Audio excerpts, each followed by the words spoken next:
ආයුබෝවන් දේපුතේ study hub ශ්‍රී Lanka YouTube නාලිකාවට ඔයාලා හැමෝම බොහොම ආදරෙන් පිළිගන්නවා. හොඳයි. අද අපි කතා කරන්න යන්නේ 10 ශ්‍රේණියේ විද්‍යාව පොතේ තියෙන හරිම වැදගත් ඒ වගේම හරිම රසවත් පාඩමක් ගැන. ඒ තමයි අපි ඇතුළු මේ ලෝකේ ඉන්න හැම ජීවියෙක්ගේම මූලිකම ගොඩනැගීමේ ඒකකය. ඒ කියන්නේ සෛලය ගැන. පාඩමට කෙලින්ම යන්න කලින් අපි පොඩ්ඩක් මේ ප්‍රශ්නය ගැන හිතලා බලමුද? හිතන්නකෝ අපිව අපේ වටේ ඉන්න සත්තු, ගස්කොළන් අපිට පේන නොපෙනෙන හැම ජීවිතයක්ම හැදලා තියෙන්නේ මොකකින්ද? ඒ හැම දෙයකම තියෙන කුඩාම පොදු දේ මොකක්ද? අන්නේ ප්‍රශ්නෙට උත්තරය තමයි මේ පාඩම පුරාවටම අපි හොයාගන්න යන්නේ.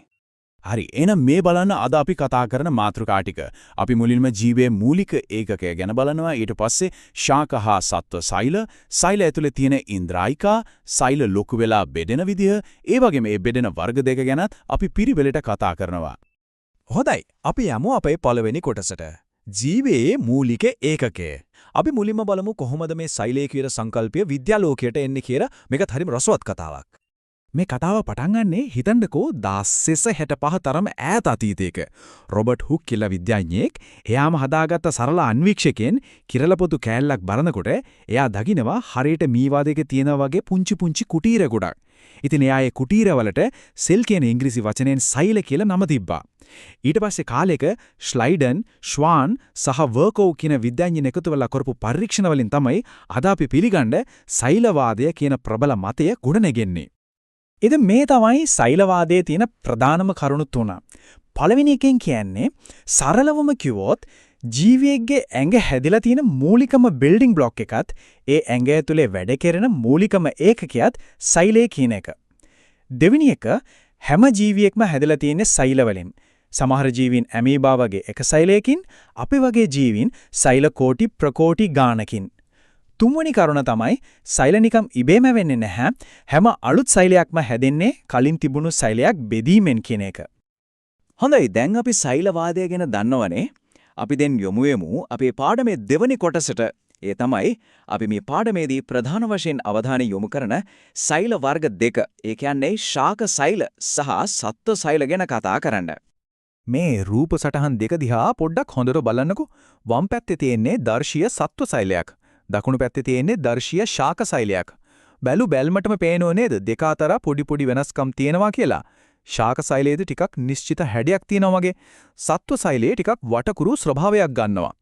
අපි බලමු මේවේ තියෙන ප්‍රධානම වෙනස්කම් මොනවද කියලා. මේ වගුව නම් ඔයාලා හොඳටම මතක තියාගන්න ඕන. මොකද විභාගෙට නිතරම අහනවා. බලන්න ප්‍රධාන වෙනස්කම් තුනක් තියෙනවා. එකක් තමයි සෛල බිත්තිය. ඒ කියන්නේ සෛලයට ශක්තිමත් බවක් දෙන පිටතම ආවරණය. ඒක තියෙන්නේ ශාක සෛලවල විතරයි.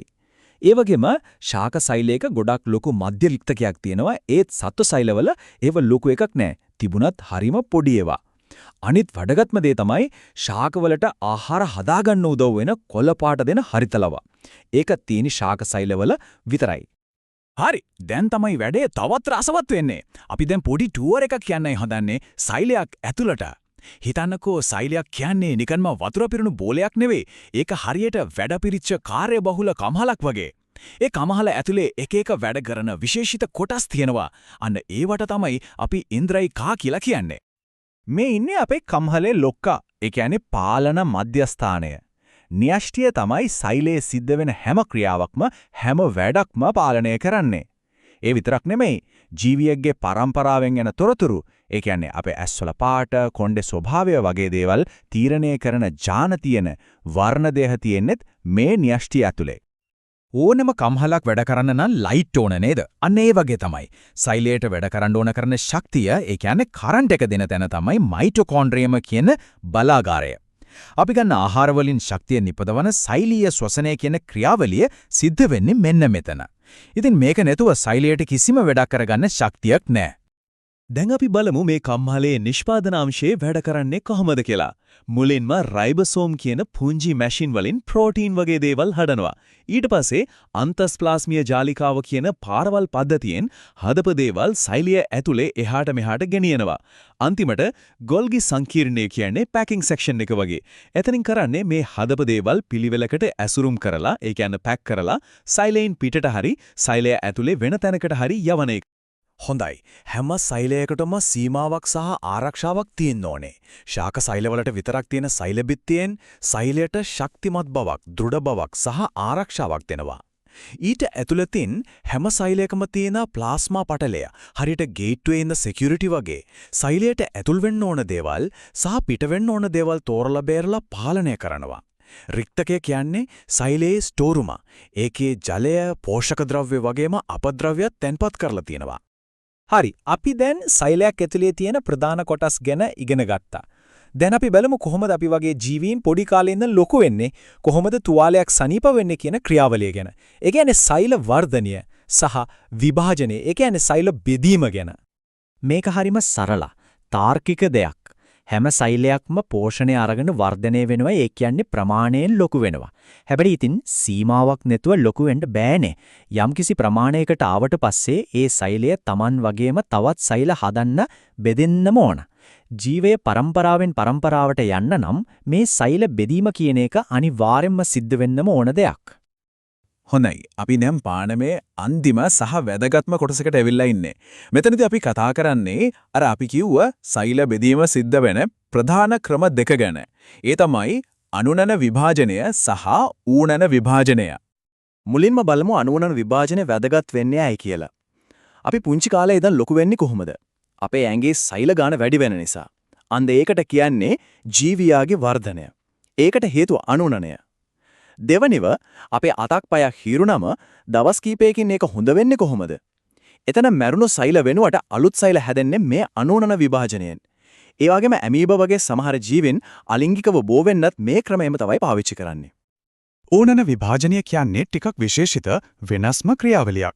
මේක ප්‍රධාන වශයෙන්ම සිද්ධ වෙන්නේ ලිංගික ප්‍රජනනයට අවශ්‍ය ජන්මාණු හදන්න. ඒ කියන්නේ ශුක්‍රාණු සහ ඩිම්බ.